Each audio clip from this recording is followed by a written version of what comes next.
नमस्कार दोस्तों, अगर आप भी भारत और इंग्लैंड के बीच खेली जा रही 5 मैचों की टेस्ट सीरीज के दूसरे टेस्ट महामुकाबले के पहले दिन का सबसे रोमांचक महामुकाबला देखने के बाद खुश हैं, तो हमारी इस वीडियो को एक लाइक करना नहीं भूलिए।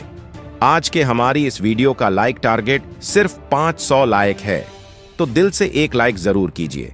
दोस्तों, दूसरे टेस्ट महामुकाबले के पहले दिन आया यशस्वी जायसवाल और शुभमन गिल की बल्लेबाजी का ऐसा तूफान कि इंग्लैंड के खिलाफ मचा दिया हड़कंप।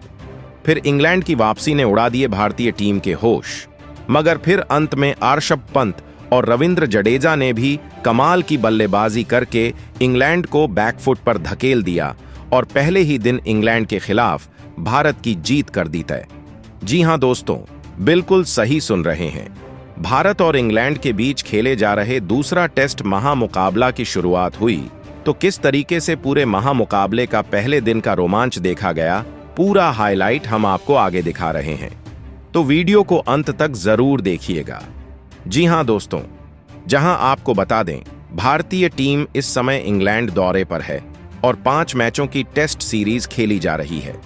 दूसरे टेस्ट महामुकाबले में बर्मिंघम में भारत और इंग्लैंड की एक दूसरे से टक्कर हुई, जहां पर आज बेन स्टोक्स की कप्तानी वाली इंग्लैंड के सामने युवा कप्तान शुभमन गिल की भारतीय टीम मौजूद थी। इस महामुकाबले में आज इंग्लैंड के कप्तान बेन स्टोक्स ने टॉस जीता और गेंदबाजी करने का फैसला किया और भारतीय टीम को पहले बल्लेबाजी करने के लिए आमंत्रित किया, जहां भारतीय टीम की तरफ से 2 खतरनाक बल्लेबाज पहले मैदान पर बल्लेबाजी करने के लिए उतरे और आज यशस्वी जायसवाल और केएल राहुल के कंधों पर अपनी टीम को एक विस्फोटक अंदाज में शुरुआत दिलाने की बड़ी जिम्मेदारी थी और उन्होंने यह करके भी दिखाया, जहां आज पहला ओवर करने की जिम्मेदारी क्रिस वॉक्स को दी गई। मगर इस ओवर में यशस्वी जायसवाल ने 5वीं गेंद पर क्रिस वॉक्स को पैड लाइन पर डाली गई गेंद पर हल्के हाथों से फाइन लेग की तरफ क्लिक कर दिया और गेंद सीधी सीमा रेखा से बाहर 4 रनों के लिए चली गई।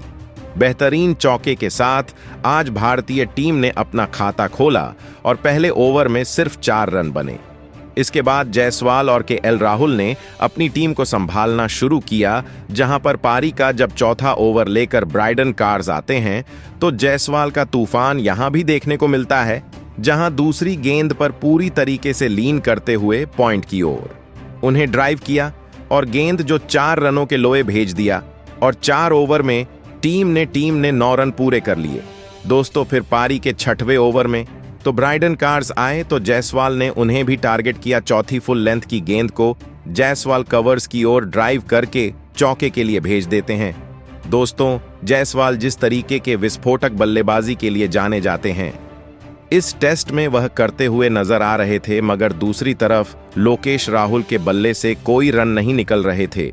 ऐसे में लोकेश राहुल की बल्लेबाजी पर एक दबाव बन चुका था और इसका फायदा उठाते हुए 9वें ओवर में क्रिस वॉक्स आज भारतीय टीम को तगड़ा झटका देते हैं और लोकेश राहुल को एक गेंद करते हैं। लोकेश राहुल उस पर बैकफुट से जाते हैं और क्लीन बोल्ड हो जाते हैं। इस प्रकार आज 15 रन पर भारतीय टीम ने पहला विकेट खोया और लोकेश राहुल 2 रन बनाकर पवेलियन चले गए। लोकेश राहुल के बड़े विकेट गिर जाने के बाद आज करुण नायर मैदान पर आते हैं और इसके बाद यशस्वी जायसवाल और करुण नायर मिलकर अपनी बल्लेबाजी आगे बढ़ाना चालू करते हैं और करुण नायर ने फिर 11वें ओवर में क्रिस वॉक्स को तीसरी आगे डाली गई गेंद पर सीधी बल्ले से सामने की ओर शॉट खेल दिया और सीमा रेखा से बाहर सीधी गेंद 4 रन पर चली गई। ऐसे में आज करुण नायर ने बताया कि वह अलग ही अंदाज में बल्लेबाजी करने के लिए आते हैं। यही नहीं, जब पारी का 12वां ओवर लेकर जोश तंग आते हैं तो उनको खतरनाक बल्लेबाजी का नजारा पेश करते हुए करुण नायर ने भारतीय टीम को कुछ अच्छे शॉट खेलकर दिखाते हैं। दूसरी गेंद पर सबसे पहले तो आगे डाली गेंद पर पॉइंट और कवर्स फील्डर्स के बीच से चौके के लिए भेज देते हैं। उसके बाद अगली ही गेंद पर उनके बल्ले से लाजवाब कवर्स की ओर एक और चौका देखने को मिलता है। आज 12 ओवर में भारतीय टीम एक विकेट खोकर 30 रन बना चुकी थी और जायसवाल के बाद अब करुण नायर अपना कमाल दिखाना चालू कर चुके थे। जिसके कारण अब परेशानी कहीं ना कहीं बेन स्टोक्स के माथे पर दिखाई देने लगी थी। विकेट गिरने का कोई भी प्रेशर आज भारतीय टीम पर नजर नहीं आया था।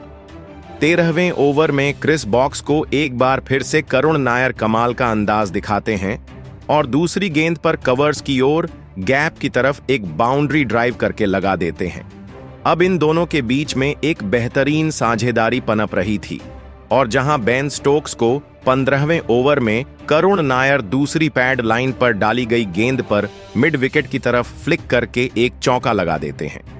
आज करुण नायर घातक अंदाज में बल्लेबाजी करते हुए जायसवाल से भी आगे निकल गए थे, मगर फिर जायसवाल ने भी 16वें ओवर में वापसी की और जो जोश टंग को पहली गेंद पर एक खतरनाक शॉट लगाया और स्टंप के बाहर डाली गई गेंद पर पूरी ताकत के साथ कवर्स की तरफ फ्लिक करके एक चौका बटोर लिया। फिर दूसरी गेंद पर जायसवाल के बल्ले से एक और घातक शॉट दिखाई दिया, जिसके कारण एक और चौका मिला और इस प्रकार भारतीय टीम ने अपने 50 रन 16वें ओवर में पूरे कर लिए।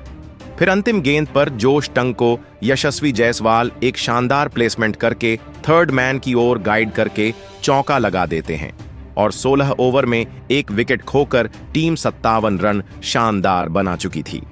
बेन स्टोक्स के माथे पर परेशानियां साफ नजर आ रही थीं। ऐसे में 17वां ओवर लेकर वह खुद आते हैं, मगर चौथी गेंद पर जायसवाल उनको मिड ऑन की ओर कट शॉट खेलकर एक चौका लगा देते हैं। इस प्रकार टीम 17 ओवर में 63 रन बना चुकी थी। दूसरी तरफ 19वें ओवर में बेन स्टोक्स फिर आते हैं। लग रहा था ब्रेक थ्रू दिलाएंगे, मगर जायसवाल आज कुछ और अंदाज में थे। उन्होंने चौथी गेंद पर बैकफुट से पॉइंट की ओर फील्डर के दाएं की तरफ से शॉट खेला और चौका बटोर लिया और 19 ओवर में टीम 71 रन बना चुकी थी। एक तरफ करुण नायर और दूसरी तरफ यशस्वी जायसवाल दोनों अपने घातक अंदाज में बल्लेबाजी कर रहे थे और जायसवाल अपने अर्धशतक की ओर बढ़ते जा रहे थे। 22वें ओवर में जब जोश टंग आते हैं तो जो जायसवाल तीसरी गेंद पर एक शानदार पुल शॉट लगाते हुए लेंथ में छोटी डाली गई गेंद को लेग साइड की ओर चौके के लिए भेज देते हैं और इसके बाद वह चौथी गेंद पर एक घातक अंदाज में जो स्टंग को खूबसूरत शॉट लगाते हैं और स्टंप के बाद डाली गई छोटी लेंथ की गेंद को पॉइंट की ओर कट शॉट खेलकर चौके के लिए भेज देते हैं।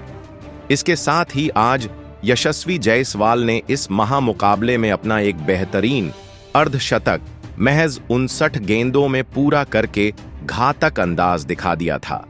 मगर अर्धशतक के बाद उनका बल्ला नहीं रुकता और अगली गेंद पर एक और ऑफ स्टंप की बाहर डाली गई गेंद पर करारा कट शॉट लगाकर बैक टू बैक इस ओवर की तीसरी बाउंड्री लगा देते हैं। आज टीम ने 22 ओवर में एक विकेट खोकर तूफानी 91 रन बना लिए थे।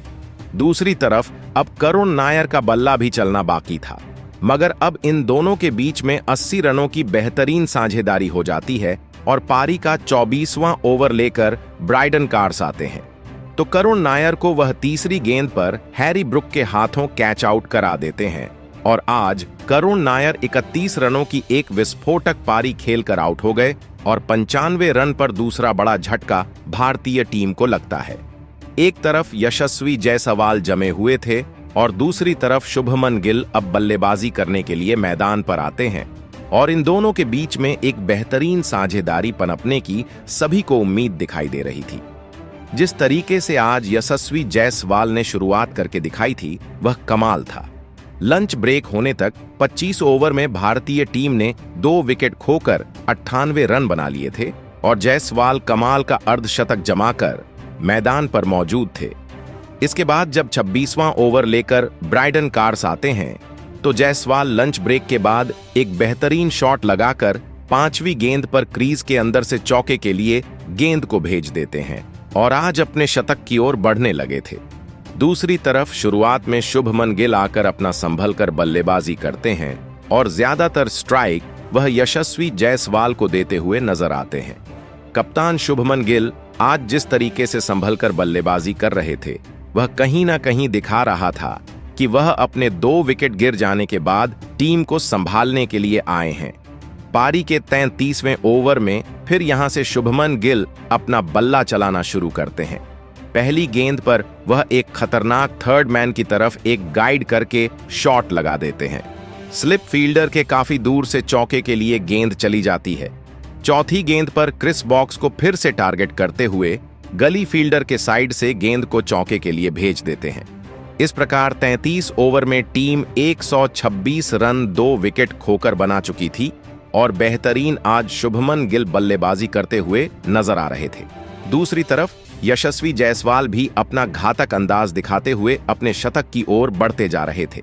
लग रहा था जायसवाल आज पहले दिन शतक लगाकर इतिहास रच देंगे और पारी के 38वें ओवर में जोश टंग आते हैं तो यशस्वी जायसवाल अंतिम गेंद पर शानदार गति का इस्तेमाल करते हुए थर्ड मैन की ओर गाइड करके 4 रन बटोर लेते हैं और इस प्रकार 138 रन 2 विकेट खोकर टीम 38 ओवर की समाप्ति में बना लेती है। दूसरी तरफ शुभमन गिल भी 43वें ओवर में अपना घातक अंदाज स्पिनर शोएब बशीर को दिखाते हैं और 5वीं गेंद पर एक शॉट लगाने जाते हैं। इनसाइड आउट ओवर कवर की तरफ एक चौका लगा देते हैं। अब इन दोनों के बीच में एक बेहतरीन 66 रनों की साझेदारी हो चुकी थी और भारतीय टीम 161 रन बना चुकी थी। मगर 46वें ओवर में कप्तान बेन स्टोक्स आकर टीम की वापसी कराते हैं और पहली गेंद पर वह जेमी स्मिथ के हाथों यशस्वी जायसवाल को कैच आउट कराकर पवेलियन वापस भेज देते हैं। आज यशस्वी जायसवाल 107 गेंदों में 87 रन की एक शानदार पारी खेलकर आउट हुए थे। उनके इस बेहतरीन बल्लेबाजी ने भारतीय टीम को एक बेहतरीन शुरुआत दी थी। इसके बाद बल्लेबाजी करने के लिए विस्फोटक विकेटकीपर बल्लेबाज ऋषभ पंत को मैदान पर आना पड़ता है और शुभमन गिल के साथ मिलकर आज ऋषभ पंत ने जिस तरीके से शुरुआत की थी वह कमाल की थी, क्योंकि पंत आज शुरुआत में बेहद ही स्लो बल्लेबाजी कर रहे थे। खासकर इसके लिए वह नहीं जाने जाते हैं क्योंकि टीम ने 3 बड़े विकेट खो दिए थे। ऐसे में पंत को संभल कर खेलने की आवश्यकता थी। वह कप्तान शुभमन गिल का साथ देते हुए नजर आते हैं। ऐसे में 51वां ओवर लेकर जब शोएब बशीर आते हैं तो ऋषभ पंत उनको अंतिम गेंद पर एक सीधा स्टैंड के बाहर गगनचुंबी 6 लगा देते हैं। 51 ओवर की समाप्ति पर टीम 178 रन 3 विकेट को नुकसान पर बना चुकी थी और बेहतरीन बल्लेबाजी का नजारा आज कप्तान शुभमन गिल ने पेश किया था। खासकर विकेट गिरने के बाद उन्होंने संभल कर बल्लेबाजी करके बताया था कि असली टेस्ट क्रिकेट क्या होता है। इसके बाद देखते देखते टी का समय हो जाता है और 53 ओवर की समाप्ति के बाद भारतीय टीम 182 रन 3 विकेट को नुकसान पर बना लेती है। टी ब्रेक के बाद जब मुकाबला शुरू होता है तो यहां से अब कहीं ना कहीं दबाव इंग्लैंड के गेंदबाजों पर आ चुका था, क्योंकि अब वह भारतीय टीम के विकेट लेने में सफल नजर नहीं आ रहे थे। 56वां ओवर लेकर जब क्रिस बॉक्स आते हैं तो शुभमन गिल उनको अंतिम गेंद पर पैरों पर डाली गई गेंद को खूबसूरती से कलाइयों के सहारे फ्लिक करके मिड विकेट की तरफ चौका लगा देते हैं। इसके बाद 57वें ओवर में शोएब बशीर को शुभमन गिल चौथी गेंद पर एक शानदार चौका लगाकर अपना बतौर कप्तान टेस्ट करियर का एक और बड़ा अर्धशतक पूरा करके सबको बता देते हैं कि शुभमन गिल जब तक मैदान पर मौजूद है वह इंग्लैंड के लिए किसी काल से कम नहीं है। बेन स्टोक्स के सामने अब बड़ी परेशानी आ चुकी थी, क्योंकि एक तरफ ऋषभ पंत का विस्फोट आना बाकी था तो दूसरी तरफ कप्तान शुभमन गिल जम चुके थे, जो पिछले महामुकाबले में शानदार शतक लगाकर आए हैं। ऐसे में 59वां ओवर लेकर जब शोएब बशीर आते हैं तो यहां से ऋषभ पंत पहली गेंद पर घुटना टिकाते हुए स्लॉग स्वीप लगाते हैं और चौका उनके द्वारा मिलता है और इस प्रकार 59 ओवर में टीम 200 रन पूरे कर लेती है और 202 रन 3 विकेट खोकर बना चुकी थी। शुभमन गिल और ऋषभ पंत यह वह नाम थे जो किसी भी टीम को फोड़ सकते हैं और इंग्लैंड के लिए घातक बन रहे थे। ऐसे में इन दोनों के बीच में 47 रनों की बेहतरीन साझेदारी हो गई थी, मगर फिर 61वें ओवर में शोएब बशीर को एक गलत शॉट लगाने के चक्कर में ऋषभ पंत जैक क्रोली को अपना कैच थमा बैठते हैं और ऐसे में 25 रन की एक शानदार पारी खेलकर ऋषभ पंत भी पवेलियन लौट जाते हैं। ऐसे में इसके बाद बल्लेबाजी करने के लिए नीतीश कुमार रेड्डी को मैदान पर आना पड़ता है। 61 ओवर में टीम ने 4 विकेट खो दिए थे। 210 रन भारतीय टीम बना चुकी थी, मगर नीतीश कुमार रेड्डी भी आज ज्यादा कुछ नहीं कर पाए। 62वें ओवर में क्रिस बॉक्स आकर उनको क्लीन बोल्ड कर देते हैं और नीतीश कुमार रेड्डी 1 रन बनाकर पवेलियन चले गए थे। अब 5 विकेट भारतीय टीम के खो चुके थे और ऐसे में आधी टीम पवेलियन लौट चुकी थी और भारतीय टीम बैकफुट पर नजर आने लगी थी। मगर इसके बाद ऑलराउंडर रविंद्र जडेजा मैदान पर आते हैं और इसके बाद दिन के अंतिम क्षणों में जिस तरीके से भारतीय टीम की वह नया पार लगाते हैं वह कमाल का था। कप्तान शुभमन गिल के साथ मिलकर वह भारतीय टीम की बल्लेबाजी को संभालना शुरू करते हैं। 63वें ओवर में जब ब्राइटन कार्स आते हैं तो शुभमन गिल उनको टारगेट करते हुए 5वीं गेंद पर एक खूबसूरत शॉट लगाकर ड्राइव लगाते हैं और गेंद सीधी सीमा रेखा से बाहर 4 रनों के लिए चली जाती है। दूसरी तरफ शुभमन गिल का साथ निभा रहे रविंद्र जडेजा भी मौके पर स्ट्राइक को रोटेट करते हुए नजर आ रहे थे। फिर 66वें ओवर में कप्तान बन स्ट्रोक्स आते हैं तो शुभमन गिल उनको एक शानदार पुल शॉट लगाकर तीसरी गेंद पर एक चौका लगा देते हैं। तो 5वीं गेंद पर रविंद्र जडेजा भी अपना बल्ला खोलते हैं और ऑफ स्टंप बाहर डाली गई गेंद को पॉइंट की तरफ कट शॉट खेलकर चौका लगा देते हैं। 66 ओवर में टीम 5 विकेट खोकर 232 रन बना चुकी थी। 57वां ओवर लेकर जब ब्राइटन कार्स आते हैं तो शुभमन गिल कमाल का शॉट लगाकर ऑफ स्टंप के बाहर डाली गई पहली गेंद को पैर निकालकर गाइड करते हैं।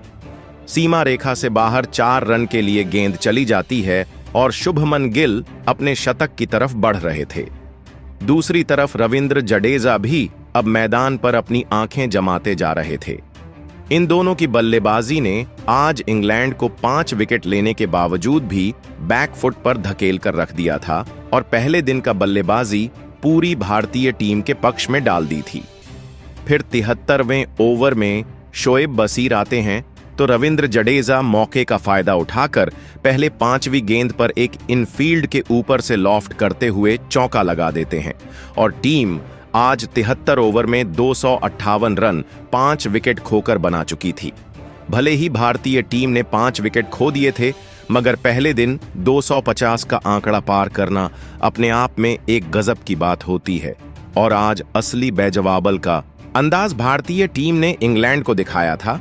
और फिर 76वें ओवर में जोश टांग आते हैं तो रविंद्र जडेजा तीसरी गेंद पर एक शानदार शॉट लगाकर कवर्स की ओर पंच करके चौका बटोर लेते हैं और इस प्रकार 74 ओवर में टीम 5 विकेट खोकर 270 रन बना लेती है। 77वें ओवर में शोएब बशीर आते हैं। चौथी गेंद पर Ravindra Jadeja inside out shot निकालते हैं और चौके के लिए गेंद को भेज देते हैं और एक बेहतरीन अंदाज में अपनी बल्लेबाजी का नजारा पेश करते हैं। दूसरी तरफ कप्तान शुभमन गिल 78वें ओवर में जोश टांग को टारगेट करके चौथी गेंद पर लेट कट शॉट खेलकर गेंद को सीमा रेखा से बाहर 4 रन के लिए भेजते हैं। 78 ओवर में 5 विकेट खोकर टीम 280 रन बना चुकी थी। भले ही टीम ने बड़े विकेट खो दिए थे मगर इन दोनों की बल्लेबाजी ने बता दिया था कि भारतीय टीम की बल्लेबाजी पर कोई भी प्रभाव नजर नहीं आ रहा था। ऐसे में बेन स्टोक्स की गेंदबाजी आज पूरी तरीके से फ्लॉप साबित नजर आ रही थी। विकेट जरूर लिए थे मगर भारतीय टीम की रन गति को रोकने में वह असफल हुए थे। फिर 80 ओवर में उठाते हैं तो शुभमन गिल 5वीं गेंद पर एक शानदार पैड लाइन के बाहर डाली गई गेंद को धीमी गति से हीव करके लेग साइड की ओर 4 रन बटोर लेते हैं और अपने 98 के स्कोर पर पहुंच जाते हैं। दोस्तों, अंतिम गेंद पर जो रूट को टारगेट करते हुए शुभमन गिल एक खतरनाक पैड लाइन के बाहर डाली गई फुल गेंद को चौके के लिए स्वीप करके भेज देते हैं और इस प्रकार एक बेहतरीन 199 गेंदों में वह अपना एक और शानदार शतक पूरा करते हैं और बैक टू बैक उनके द्वारा यह शतक बतौर कप्तान देखने को मिला है। और आज शुभमन गिल ने अपनी बल्लेबाजी से बता दिया है कि उनको रोक पाना असंभव है और भविष्य के असली विराट कोहली वह भारतीय टीम के नजर आ रहे हैं। बतौर कप्तान वह जिस तरीके से सधी हुई पारी खेलते हुए नजर आए वह कमाल की रही और परेशानी की आज लकीरें बेन स्टोक्स के माथे पर नजर आने लगी थीं। फिर 81 ओवर लेकर क्रिस बॉक्स आते हैं तो रविंद्र जडेजा उनको टारगेट करते हुए अंतिम गेंद पर 4 रनों के लिए ऑफ स्टंप के बाहर डाली गई गेंद को बैकफुट से गाइड करके भेज देते हैं और टीम 296 रन 5 विकेट खोकर बना चुकी थी। पर 62 ओवर लेकर ब्राइडन कार्ड्स आते हैं तो शुभमन गिल उनको चौथी गेंद पर एक शानदार गेंद को सीमा रेखा से बाहर 4 रन के लिए भेज देते हैं और इसके साथ ही टीम आज अपने 300 रन पूरे पहले ही दिन कर लेती है। जिस तरीके की बल्लेबाजी आज भारतीय टीम ने करके दिखाई थी, खासकर शुभमन गिल ने वह कमाल की थी और देखते ही देखते इन दोनों ने अपनी टीम को एक बेहतरीन स्कोर तक पहुंचा दिया था।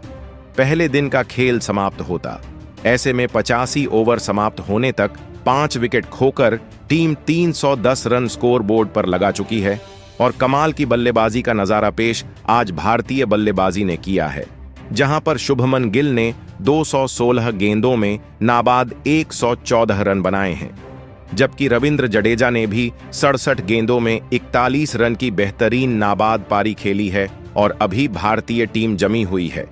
ऐसे में पहले दिन का पूरा खेल तो भारतीय बल्लेबाजी के नाम रहा, जहां पर आज इंग्लैंड के गेंदबाजों ने टाइम पर विकेट जरूर लिए मगर भारतीय टीम की बल्लेबाजी को रोकने में नाकाम रहे, क्योंकि सिर्फ विकेट लेना ही काफी नहीं होता। टेस्ट मुकाबले में रन गति को संभालना ही मुश्किल होता है। आज भारतीय टीम ने 310 रन स्कोर बोर्ड पर लगाए हैं। ऐसे में पहला दिन तो पूरी तरीके से भारतीय टीम के पक्ष में गया और शुभमन गिल और रविंद्र जडेजा मैदान पर जमे हुए हैं। वह अगले दिन कितना खतरनाक प्रदर्शन करते हैं, भारतीय टीम का लोअर ऑर्डर कैसा प्रदर्शन करना है, यह देखने लायक होगा। मगर शुभमन गिल की इस विस्फोटक शतकीय पारी और यशस्वी जायसवाल की शानदार शुरुआत और रविंद्र जडेजा का आज अंतिम पलों में फिनिश आपको कैसा लगा? कप्तान शुभमन गिल की बल्लेबाजी को आप 10 में से कितने अंक देंगे? कमेंट में जरूर बताएं। नए हैं तो सब्सक्राइब करना नहीं भूलिए। धन्यवाद।